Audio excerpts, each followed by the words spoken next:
Hi guys, and welcome back to my channel. I know this is a bit of a different video, but I absolutely had to share my amazing experience with Yokohama Ramen Adventure while I was visiting Japan. Now, when you think of Japan, you think of temples and cherry blossoms, but of course you think of ramen. And what if I told you you got to experience ramen from the inside out, from the family-run factory all the way to a cozy kitchen table with homemade gyozas and warm conversation? This is our ramen journey. Just outside of Kyoto, I was invited to visit a local ramen noodle factory owned by a wonderful family. For 3 generations, they've been handcrafting ramen noodles using traditional techniques and local wheat. While at the factory, you meet Akiko's brother who will teach you all about the history of the ramen noodle. I absolutely love that this was a hands-on experience and we were able to touch and feel the ramen, and we were able to see all the different stages from literally being wheat all the way rolled out to the noodles.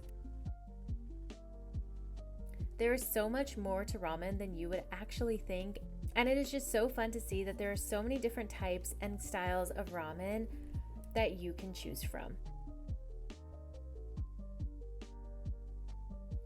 The day-to-day work at the ramen factory is humble and deeply meaningful. It's not automated and it's not rushed. It's definitely intentional. From the way the flour is kneaded to how each batch is packaged by hand, every part of this process is a labor of love, and getting to experience it really opens your eyes. Seeing all the steps in the factory really gives you a deeper understanding of how much love goes into something as simple as ramen. When you're eating a bowl of ramen, you may see more than just the noodles, but each ingredient has so much purpose and intention behind it.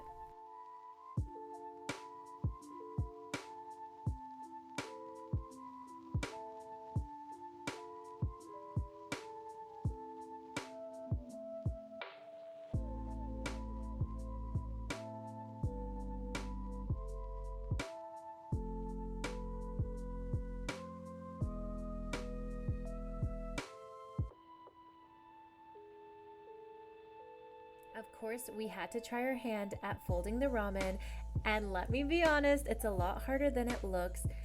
This part was so silly and so fun, and we were all laughing for so long. Only to find out that we don't even have to fold the ramen. The ramen machine is able to fold it itself. And I can't even imagine how long it would take to create the ramen when machines like this did not exist. Before we left, we got a final look at the factory's daily rhythm. Everything was done with care, precision, and pride, but the best part of the day was yet to come.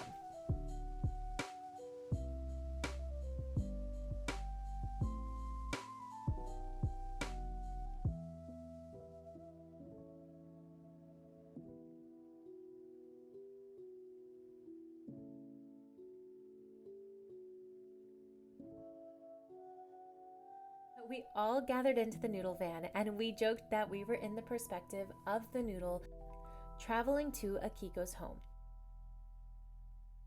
Akiko welcomed us fully into her home, and the second we stepped inside, we felt like part of her family. There's a quiet beauty in the way Japanese homes are arranged, simple, intentional, and full of warmth. As someone who doesn't eat pork, I was honestly a little nervous that this experience would not be accommodating, but I let Akiko know beforehand.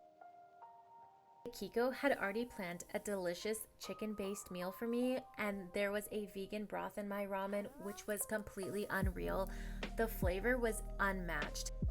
Even my friends who enjoyed the pork-based meal said that my vegan broth was just as good, if not better than theirs. She also mentioned that she regularly accommodates different guests, as well as several other different food and dietary restrictions, but she did let me know that she's not able to prepare halal meals at this time. She wants everyone to enjoy Japanese food, and she definitely will try her best to accommodate to everybody. While we cooked, we talked about everything: food, family, even the small and big differences between our cultures. She asked us about life back home and shared stories from her childhood growing up around ramen. It wasn't just a cooking lesson, it was a conversation and a real cultural exchange. She made us feel so seen and so welcome, just like we were old friends. More than the food, it was definitely the feeling. Sitting in her home, sharing a meal prepared together, it was something deeply human and just something I will never forget. This experience reminded me that food is a bridge. It connects people, stories, and cultures. And Akiko didn't just teach us how to make ramen, she shared a piece of her life. Looking back on this journey, I've realized it wasn't just about ramen, it was about connections. Akiko welcomed us into her home with such warmth and kindness. She didn't just teach us how to make noodles or fold gyozas, she shared a piece of her heart and her history, her home, her family. Every part of her day, from the family-run factory to sitting around her table, it was a reminder of how deeply food is tied to culture, to memory, and to love. And what stood out most was how thoughtful she was. She made sure that my dietary needs were respected without hesitation and shared how she is able to accommodate many different food preferences. It was never about perfection, it was always about intention and making other people feel at home. Akiko greets you from the minute you leave the train station and is so kind to even walk you back to the bus on your way back home.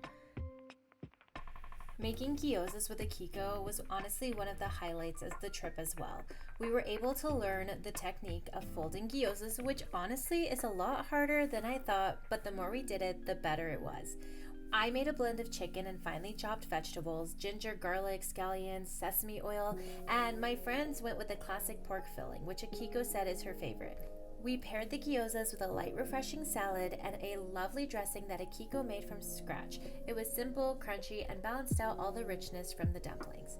And then the main event, of course, the ramen. The noodles we'd made earlier were cooked perfectly, and the broth was rich, comforting, and layered with flavors.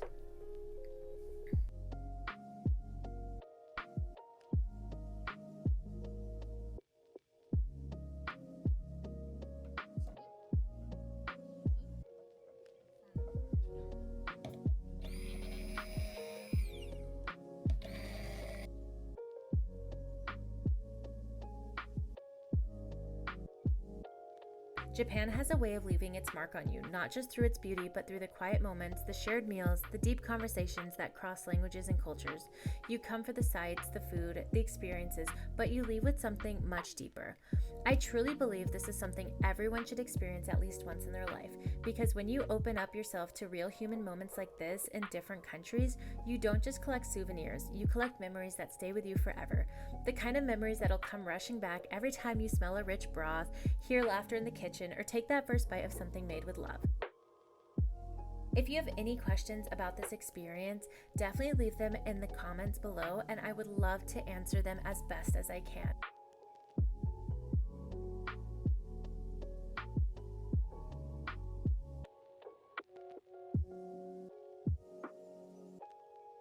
So if you ever get the chance to visit Japan, definitely go to the Yokohama Ramen Adventure. Say yes to stepping into someone's kitchen, yes to folding noodles and laughing through the process, yes to conversations, the hospitality, the heart. It's a memory that I will carry with me for the rest of my lifetime, and I know that you will too.